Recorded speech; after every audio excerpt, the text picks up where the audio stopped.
सतबड़ी के एरिया में आए हैं जहां पे 1100 पेड़ कटे हैं, एक रिज के प्रोटेक्टेड इको जोन में कटे हैं। और ये बहुत गंभीर मुद्दा है कि कैसे इन पेड़ों को बिना परमिशन के काटा गया, किसके आदेश पे काटा गया।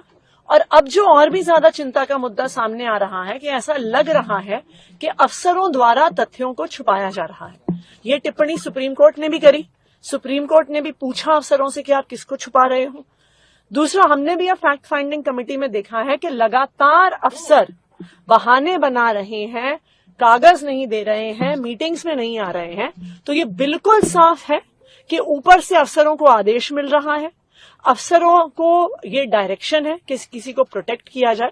लेकिन ये दिल्ली वालों के लिए बहुत चिंता की बात है कि दिल्ली में जब हम हीट वेव के बाद अभी निकले हैं, दिल्ली में जब इतनी पोल्यूशन की समस्या है, तो दिल्ली के सेंसिटिव इकोसिस्टम्स में अगर इलीगली पेड़ काटे जाएंगे और हाईएस्ट अथॉरिटीज द्वारा सैंक्शन होगी, तो फिर दिल्ली वालों के इंटरेस्ट को कौन देखेगा। हम सुप्रीम कोर्ट को अपनी फैक्ट फाइंडिंग कमेटी की जो रिपोर्ट है वो सामने रखेंगे और हम उम्मीद करते हैं कि जिसने भी गलत काम किया है, अगर किसी ने भी परमिशन दी है, इलीगली दी है, तो सख्त से सख्त कार्रवाई होनी चाहिए। देखिए, ये दिल्ली का जो कॉन्स्टिट्यूशन बेंच का मैटर है, ये ना सिर्फ आम आदमी पार्टी और दिल्ली सरकार के लिए अहम है, ये देश में लोकतंत्र के लिए अहम है।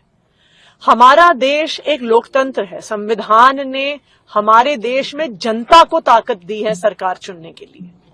तो अगर एक चुनी हुई सरकार की ताकत छीनी जाती है, तो वो किसी एक मंत्रिमंडल या किसी विधायक की ताकत नहीं छीनी जा रही है, वो जनता की ताकत छीनी जा रही है।